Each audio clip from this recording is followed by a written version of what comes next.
Hey everyone, Evan here with Baritone Studios, and welcome to this episode of the Lore of Overwatch. Before we dive into the story of our favorite green cyborg ninja, if you're enjoying this type of content, show your support for Baritone Studios by liking, commenting, and subscribing.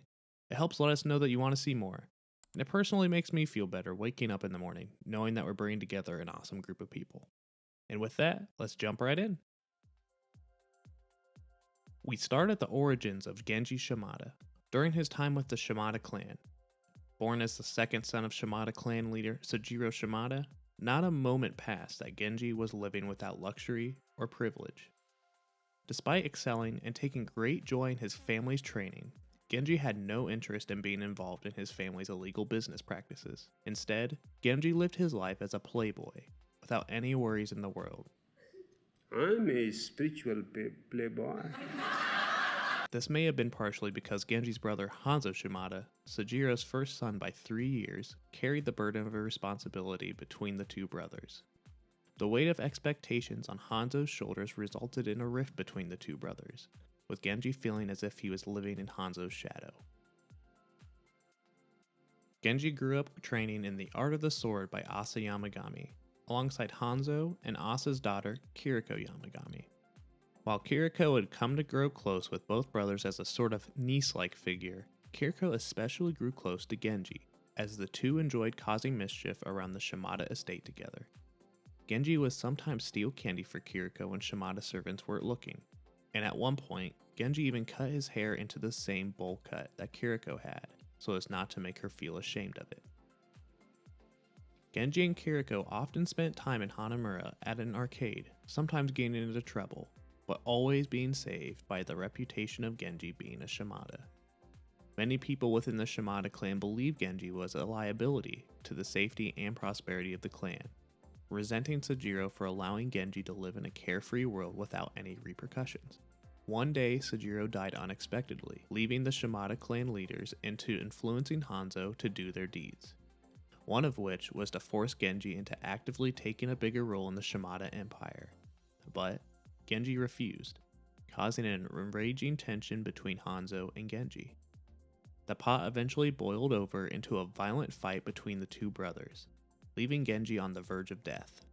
Unbeknownst to Hanzo, who believed Genji to be dead, Genji was rescued and saved by Mercy from Overwatch. Mercy and the rest of Overwatch believed Genji could be an asset in combating the illegal operations of the Shimada clan. They offered to rebuild Genji's body through cyberization in exchange for his help and knowledge of the Shimada clan. Genji agreed and his body became part machine, enhancing his natural speed and agility, ultimately augmenting his Shimada training into a useful tool. This set forth the motion of Genji wanting to see his family's empire crumble. Genji was eventually stationed at Watchpoint Gibraltar and recruited for Blackwatch, the covert ops team within Overwatch.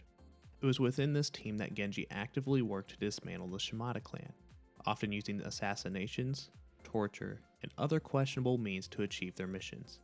Genji worked professionally with all the members of the group despite having some reservations against Cassidy and Moira. The most well-known mission Genji and Blackwatch went on was to capture Talon member Antonio Bartolotti in Rialto. Blackwatch infiltrated Bartolotti's manor under the cover of darkness, killing several Talon guards before reaching Bartolotti's office. He was found in the office, unsurprised or intimidated by Blackwatch's presence. Gabriel Reyes would then shoot Bartolotti after the two exchanged some dialogue, causing the body to fall through the office window. As this happened, Genji was silent as Blackwatch decided their next move. They decided to fight their way out, with Genji eventually deeming Reyes' decision as, quote, an expedient solution. After noticing Cassidy acting uneasy over the killing, Genji replied that they, quote, had killed before, and that dead is dead. The mission ultimately ended with Blackwatch being revealed to the world, resulting in public outcry about some of Overwatch's shady practices. This resulted in all members of Blackwatch being put on suspension. Despite this, Genji was encouraged to continue his training by the leaders of Overwatch, as they believed Genji still had useful skills for Overwatch's main strike team. During Null Sector's King's Row uprising, Genji trained frequently with fellow Overwatch cadet Tracer to prepare for a bigger part in Overwatch. Of this, Genji said that Tracer was the only person he had ever had trouble keeping up with. Following the uprising's end, Genji graduated onto the Overwatch strike team alongside Tracer and Winston.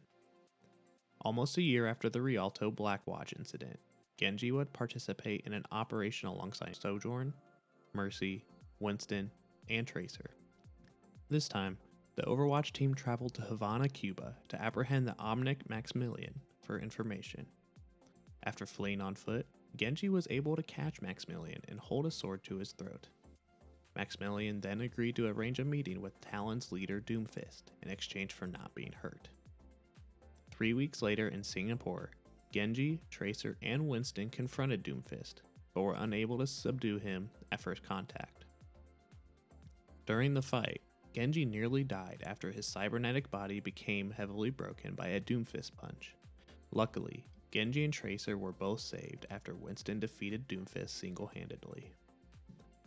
Not long after, Overwatch fell apart and was disbanded.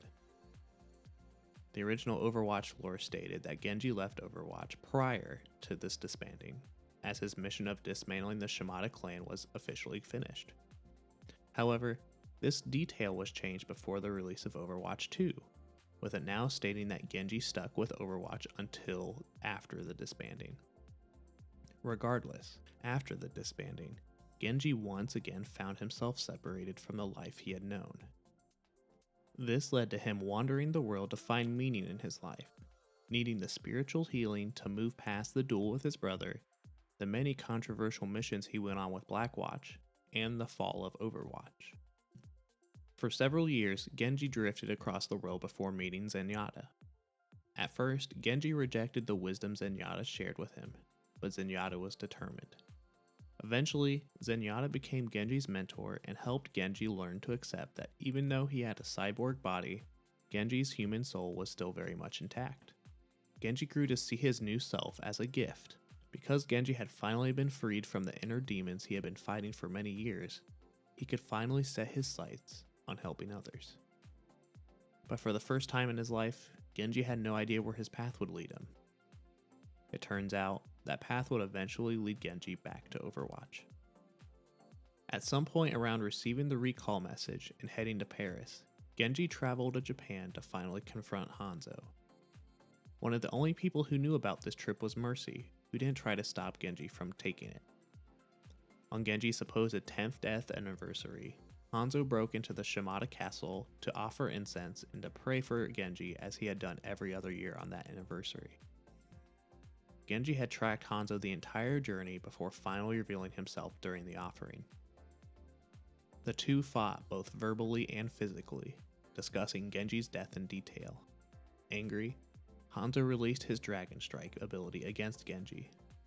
However, Genji was able to manipulate the power move, and something Hanzo knew only a Shimada could do. Genji then revealed himself to Hanzo, explaining that Hanzo needed to learn to forgive, as Genji had already come to terms with what had happened and who he had become. Genji then stated that the world was changing quickly, and sides needed to be picked. Before disappearing into the darkness, Genji told Hanzo one last thing, that he still held out hope for the future of his brother. After the Overwatch recall, Winston, Tracer, and Mei headed to Paris to repel a null sector attack. When all hopes seemed lost in the team's retreat, Winston offered to hold the line against the enemy Titan. Right when it seemed Winston had sacrificed himself, Genji arrived in the nick of time. Genji deflected some of the null sector's attacks, and when coupled with the efforts of Reinhardt, Brigitte, Mercy, and Echo, Overwatch preserved. At the end of the 0-hour cinematic, Genji grouped up with the other heroes as Winston announced Overwatch was back together. For now at least, it seemed Genji was back on the team. One thing you may notice is that in both the 0-hour cinematic and in Overwatch 2, Genji wears pants and a sweatshirt. It can most likely be seen in the universe as a symbolic transformation that Genji had while studying with Zenyatta, showing that he had fully embraced both the human and robotic sides of himself. Lastly, the winter after the recall, we learned through Overwatch's comic book Reflections that while at Zenyatta's monastery, Genji wrote somebody a letter in Japanese using a quill. That letter most likely went out to one of two people, Hanzo or Mercy. In the same comic, we see that Mercy is holding a letter as well as a feather. The significance in this is that at some point during Genji's childhood, Sojiro called him a sparrow as an insult, but Genji later used it as a term of endearment. This explains why Hanzo presented a feather during his offerings in the Dragon cinematic, as well as why Mercy would be holding a feather in the Reflections comic alongside the letter. But I did mention the letter was in Japanese, so there is a small chance it went to Hanzo unless Mercy is also able to read Japanese. My thoughts, however, are that too many signs point towards the letter going to Mercy, plus it's like 2 pictures down. And while we're on this train, let me be clear that it hasn't been officially confirmed, but it's safe to say that Mercy and Genji have a deeper relationship than just being teammates on Overwatch. Besides the letter in the Reflections comic, during Genji's time at Overwatch headquarters, he often had late night talks with Mercy as well. Pair this up with these voice lines fans found in game files in 2017, and try to tell me that the two aren't a couple. I got you some chocolates, Genji. Swiss, they're the best. Thank you, Angela. Perhaps you could share them with me? Angela, I have some chocolates for you. Not Swiss. I suppose it will have to do. Thank you, Genji. Thanks for helping me out earlier, Angela. I do seem to be making a habit of saving you. It's a good thing I like you. Buy me dinner when this is over. It would be my pleasure. You and Dr. Ziegler are getting on well, aren't you? She's the only one who's awake late at night on base. Oh, is that all? And I'm the only one who can drink her coffee. Are Genji and Mercy a couple? Or are they just close friends who enjoy sharing chocolates together and writing letters to each other at Christmas time when they want to be with their families? Either way, let me know what you think in the comments below. So there we have it. Everything we know about Overwatch's hero, Genji. Thank you all for watching. Let me know who you want to see next in the comments below and what you thought about the episode. Once again, I'm Evan with Baritone Studios, and I'll see you next time.